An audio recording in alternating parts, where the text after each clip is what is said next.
this tweet that came out from Willamette Week, I find to just be absolutely deplorable, and I mean that in every sense of the word. Thank you, Hillary.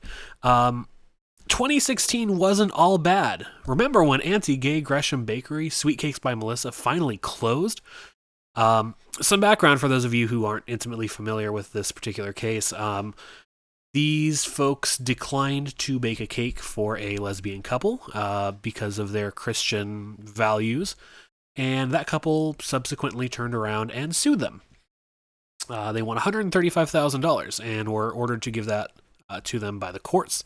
Thankfully, the internet stepped in and raised that money for them, but they still ended up closing because of all the bad publicity. And this is a problem. This is what the left does, and this is what the left is actually really good at.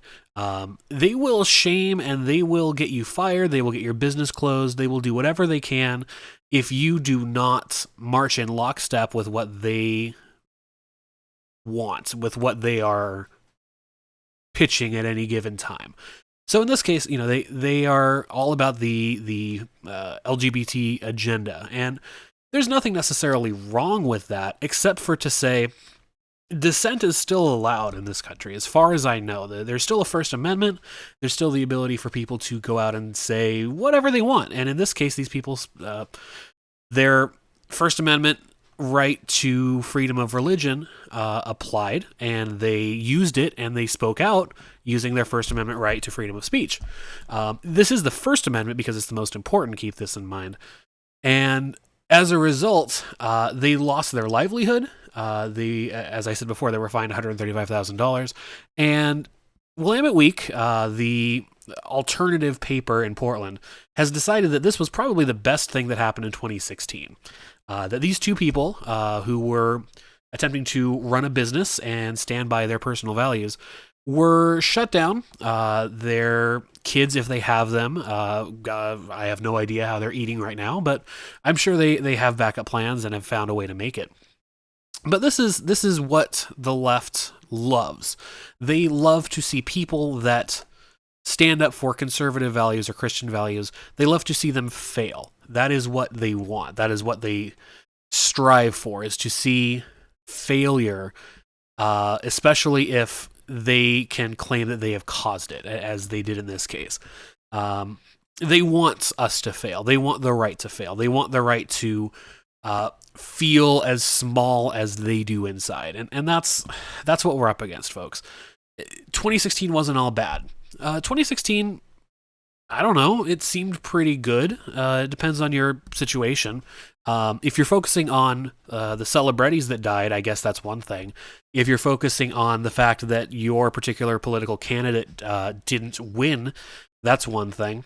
But overall, I mean, most people that were alive coming into 2016 are still alive. Most people, life moves on. It was not an apocalyptic year. And yet the best thing that they can come up with is a bakery run by two Christians closed, and they're proud of that.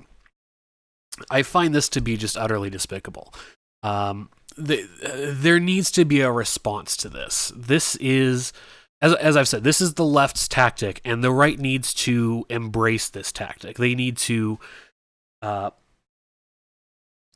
play the game. This is a game that the left has been playing for 10 or 15 years, and we need to join them. We need to be a part of this game. Because right now, one side is on offense, and the other side is pretending that there's not a game happening. And if you can imagine a basketball game where one side is on offense and the other side isn't playing, that's not a very fair game, and it's going to look pretty lopsided. So when you see coverage like this, this is saying, yeah, it was 72-0. See, this is pretty good. The right needs to play this game, and we're seeing a little bit more of this with the case of the Drexel University professor that tweeted something along the lines of white genocide is a good thing. He also made reference to the Haitian revolution in which whites were singled out and murdered as being a good thing. The right made a huge fuss about this, and rightfully so, right? I mean, regardless of where you stand, someone saying that genocide is a good thing is never an acceptable part of discourse. So the right made a big deal about this. I think it made Breitbart. Probably some of the major news outlets picked it up after that. And at that point, this university, Drexel University, had to come out and say, okay, we're going to have a conversation about this with the professor. That's not enough. Having a conversation with this professor. I'd like for you for a moment to imagine a situation where someone tweets out, "Black genocide is a great thing, and slavery was one of the best things that ever happened." I'm not condoning that viewpoint, but just imagine that someone goes and tweets that. That person would be fired. That person rightfully would lose their job. That person rightfully would lose any semblance of credibility.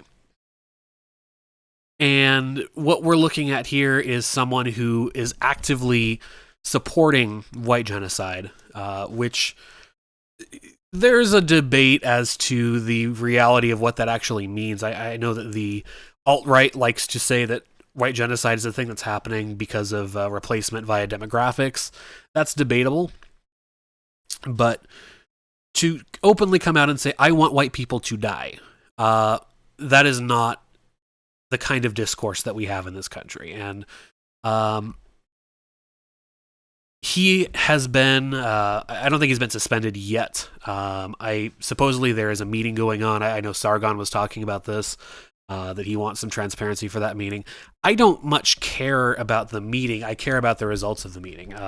If he loses his tenure, if he's censured, if we're talking about, I'm not necessarily calling for him to lose his job, although I don't think that would be the end of the world. You have to keep in mind, this is a university professor. This is someone who is teaching our young people how the world works and how to live and how to function in the world. And if they are teaching our young people that the way the world functions is, the typical leftist, this is a result of the patriarchy and white power and blah, blah, blah, blah, blah. And that white people, in order to solve this problem, white people need to die. That is a serious problem, and that is something that needs to be addressed. So I don't know that I want him fired. I do want him openly mocked, and for the world to know what kind of extremist views he has. And I want the people that support those views to also be openly mocked. I want those people to understand that that is not an acceptable part of political discourse, to call for genocide. That's ridiculous, and that's something that would never be accepted by anyone on the right. It is obviously accepted from the left because reasons. So I think that we are beginning to fight back. I know that the alt-right has a reputation as a hate group because what they like to do is play the left's game. And we need to play the left's game, as I've said before. I don't hate. I'm not a racist. I don't believe that any one race is superior to another, and I don't want to only live with white people or anything like that. What I want is to move beyond race. And our society has taken a massive step backwards over the last couple of years in that regard.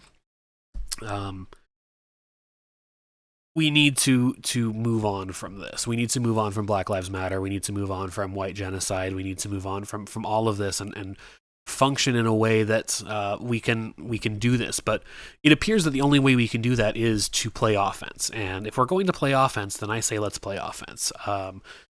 We need to call these people out. We need to make a scene. And when people do things like tweet, 2016 wasn't all bad. Remember when Anti-Gay Gresham Bakery Sweet Cakes by Melissa finally closed because we don't like their Christian views? Yeah, we need to fight back on that. Willamette Week should be ashamed of themselves. Willamette Week should issue an apology. And I don't even know what would make this right. I think that would be a start. So that's it for tonight. I appreciate anybody watching, and thank you and look forward to my next stream.